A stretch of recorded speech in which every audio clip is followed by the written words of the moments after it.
Assalamualaikum warahmatullahi wabarakatuh. Saya Putra Ramadhani, NIM 212020386220101023. Prodi ALKS ingin mengumpulkan tugas middle test ekonomi Islam. 1. Jelaskan pengertian ekonomi Islam.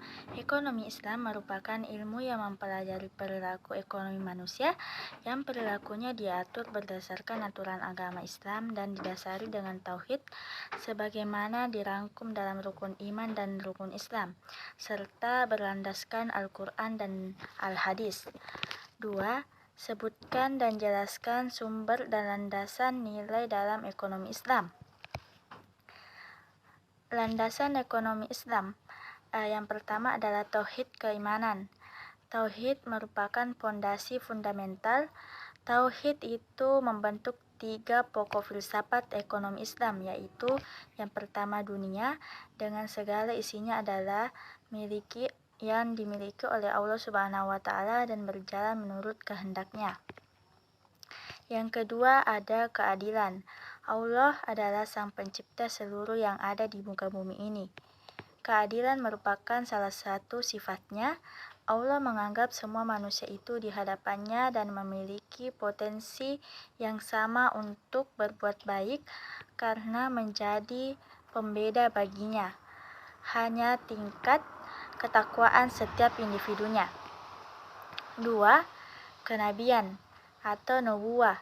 Karena sifat cinta, sayang, dan kebijaksanaan Allah, manusia tidak dibiarkan semena-mena hidup di dunia ini tanpa mendapatkan petunjuk dan bimbingan darinya. Maka itu diutuslah para nabi dan rasul sebagaimana delegasi dalam menyampaikan petunjuk Allah kepada manusia tentang sebagaimana hidup yang baik, benar, dan berkah atau hayatum thayyibah di dunia dan mengajarkan jalan cara untuk kembali kepada Allah jika ia melakukan kesalahan atau kehilapan. Taubah. Salah satu tugas Rasul adalah menjadi model terbaik yang harus diteladani manusia agar mendapatkan keselamatan di dunia maupun akhirat.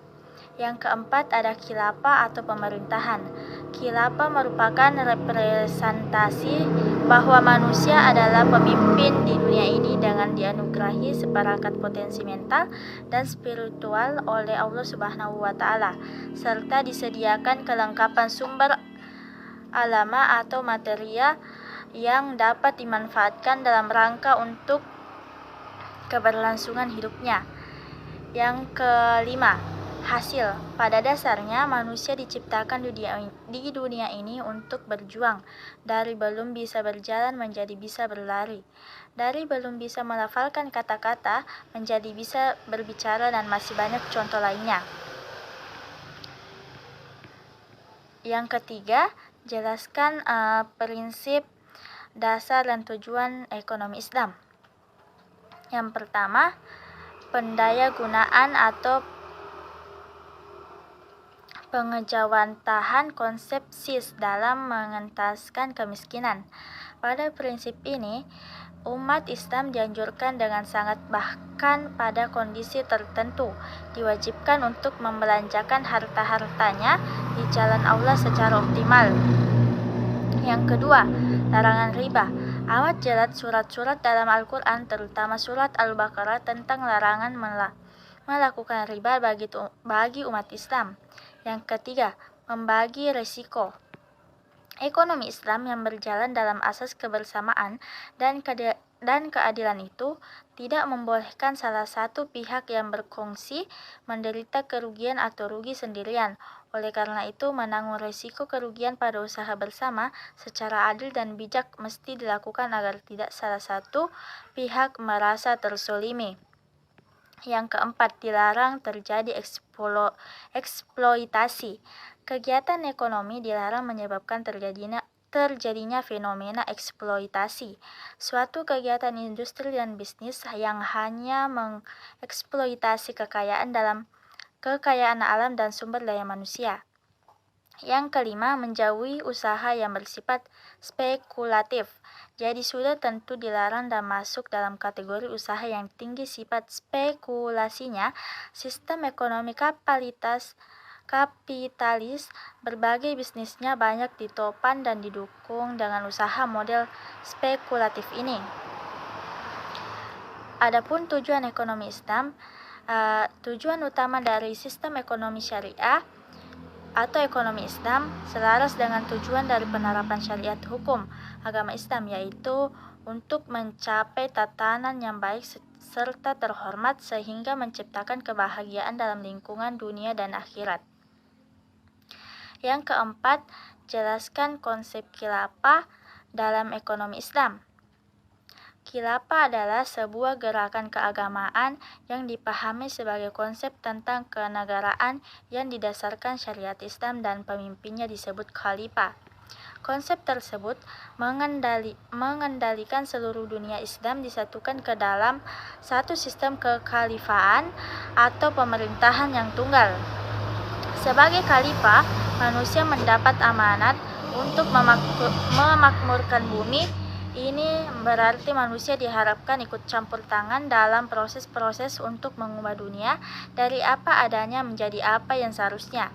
Sejalan dengan berlakunya hukum alam atau sunnatullah, alam telah dirancang oleh Allah Subhanahu wa Ta'ala untuk tunduk pada kepentingan manusia.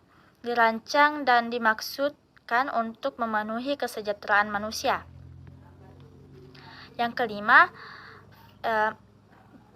konsep filantropi. Konsep filantropi Islam merupakan praktik kedermawanan dalam tradisi Islam melalui zakat, infak, sedekah, dan wakaf atau siswaf. Sebagai lembaga keuangan yang juga bergerak dalam filantropi Islam, BMT sangat berperan strategis dalam pembinaan agama bagi para nasabah dan penerima siswaf. Yang keenam, ada konsep kepemilikan dalam ekonomi Islam. Kepemilikan atau al-milk berasal dari bahasa Arab dari akar kata malaka yang artinya penguasaan terhadap sesuatu. Kepemilikan atau al-milk biasa juga disebut dengan hak milik atau milik saja. Para ahli fiqh mendefinisikan hak milik sebagai kekhususan seseorang terhadap harta yang diakui syariah, sehingga menjadikannya mempunyai kekuasaan khusus terhadap suatu harta tersebut, baik memanfaatkan dan atau mentasrufkannya. Itulah tadi pemaparan jawaban dari saya. Sekian, wassalamualaikum warahmatullahi wabarakatuh.